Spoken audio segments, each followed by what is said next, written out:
Welcome to another edition of the Live Well and Fully podcast. Through this podcast, we help women remember that they matter too. We spark new insights on changes they might desire for in their own lives so they can step forward confidently and turn their dreams into reality. Hello, everyone, and welcome to another edition of Live Well and Fully. I'm Barbara Decker here on the East Coast of the United States in Pennsylvania. And today I am so delighted to be here with my longtime friend and associate, Cathie Fischer. Cathie works with me as a communications coach, and she's passionate about all things related to communication. And she has ninja-like skills in this area because she's had to navigate communications in her own family, both during her daughter's years in addiction and to navigate a variety of mental health challenges with other family members. And so when I asked Cathie if she would join me today, and she said yes, I was so delighted to have her share her insights. She has worked with so many women who have challenges communicating with someone they love. So I'm going to put the timer on the screen, and then I have 7 questions to ask Cathie, and away we go. Are you all set, Cathie? I am. Thank you, Barbara. Okay. So who do you primarily serve, Cathie? I primarily serve women in the second half of their lives, many of whom have loved ones with a disease of addiction or a mind disease. Okay. Question 2. What is unique or special about your approach to communications, Cathie? Well, I believe my open-minded approach and willingness to really listen with compassion and understanding is powerful. I also feel that I bring knowledge about addiction and mind disease due to navigating my own life during my older daughter's addiction and my 2 adopted children's significant mental health challenges. It certainly gave me a lot of practice in learning to communicate effectively while setting difficult boundaries. You know, the universe just keeps on giving us the same lessons, doesn't it? It does. It doesn't stop. Absolutely.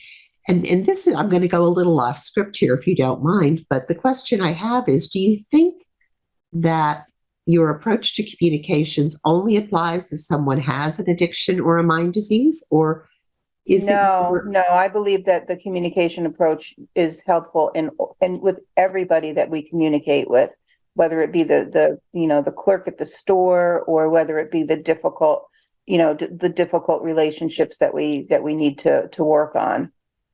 Thank you. That was my thought as well, and I wondered if you shared it. I do.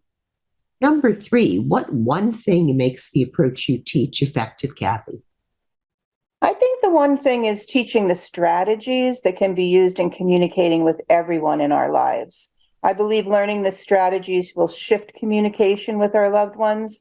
And many of us haven't learned good communication skills, during our lives, and to bring that forward. It's important to bring that forward into our relationships. Learning good, solid communication and listening can bring our relationships with others to a much better place. I agree. And I think for me, I always knew that my communication could improve when I was younger, but I had no idea how to do it.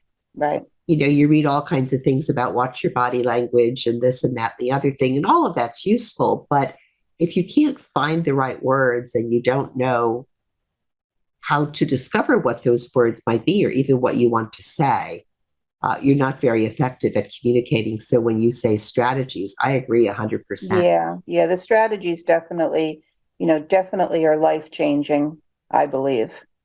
I agree. I think it's like the same as the work we do around boundaries. Like we've all heard don't enable and set boundaries, but the question is how exactly to do that, right? Exactly. Gives you the blueprint, right? Right. Which we don't have. We're not taught that. No, not anywhere. We just kind of pick up our communication strategies from the people who raised us. Exactly. And that might not always be the best way. Yeah, I know it.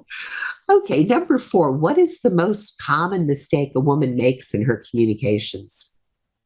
I think that many of us, including me prior to learning these skills, did not bring forward that you and your loved one are a team with the same goal. So letting them know we are not the enemy and we want to work together with them and not against each other is very powerful.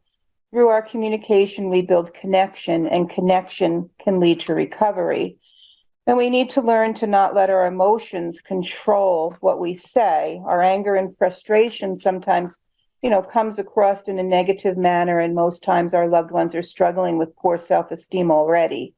So learning to control our emotions before having a conversation allows us to not regret what we say, and it'll increase positivity. A successful conversation ends with calmness and grace.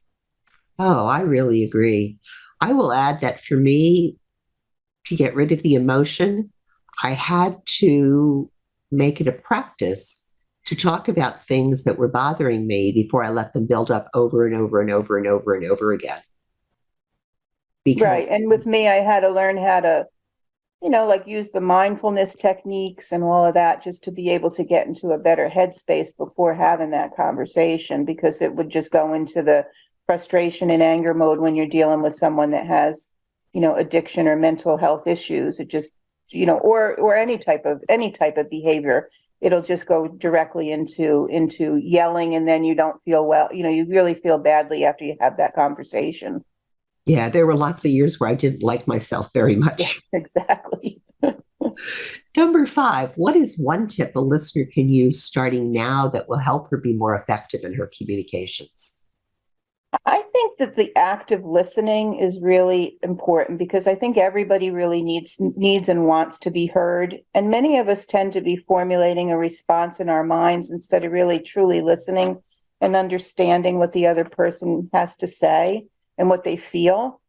So as much as I thought that I was a good listener, when I started doing this work, I realized that I also had work to do in this area, and it really opened up communication with my loved ones. I agree that the same was true for me. I was so busy thinking in my mind about the absurdity I thought the other person was saying and how I could rebut it that I wasn't really listening. Exactly. And I wasn't Exactly. really believing that that could be the truth of their reality. And often it is. No, and it was a like an eye-opening concept to me that I did that. I really didn't really even think in my mind that I was doing that until I heard it, and it was like, oh, that's what I'm doing. I'm just Yep. formulating a response. I'm not really listening. So I've been able to change that, Yeah, I and I think, and go I ahead. think it's powerful. I think for me, it really helped me to do so much work on Zoom and mute myself when I wasn't speaking. It like forced, a pause. Right, right. True. That's true. Okay, number 6, what is one valuable free resource you'd like people to have? I think there's a great resource. It's called 10 Ways to Successfully Have a Difficult Conversation.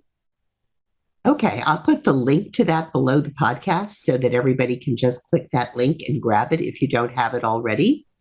Yeah, I And think it's a great resource that really provides, like, clear communication skills.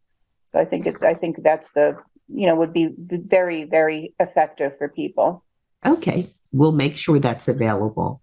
And number 7, what should I have asked you that I didn't, Cathie? And what's the answer to that thing? Well, I thought about this hard, and it's, what has teaching this program brought to others? And I think it's brought personal growth and closer relationships. And for me personally, I just love watching and listening to people who are in this program, who share the positive effects this has had in their lives and their relationships with others. Great. It's uplifting. There's a lot of pain in the work that we do, a lot of sorrow that we have to live through. So it's great when we hear those powerful, positive statements as well from the students. Right. And you really, as you watch them over time, how they have their growth. I find that amazing and wonderful to watch. Well, and I do know because I see the feedback from your students that you're doing a fantastic job with the program. And students really value your opinion and Yeah, and I find that you value give that. I value them also. I value them. I learn from them also. excellent. That's perfect then. Yeah, it is. Okay, so that is a wrap. And I'd like to thank you so much, Cathie, for spending this time with us. Your answers were clear and on point, and I think the suggestions you made are things people can use right now as they wrestle with the impacts of another person's behavior on their Right. own lives and how to go about communicating with the person in a way that is useful. And to everyone listening, I hope you find a pocket of joy today because you are so worth it. Bye for now. Talk soon. Bye, everyone. If you enjoyed this episode, be sure to subscribe to be notified when new episodes are released. Then visit www.livewellandfully.com/workshop to experience the Love Another Way framework firsthand.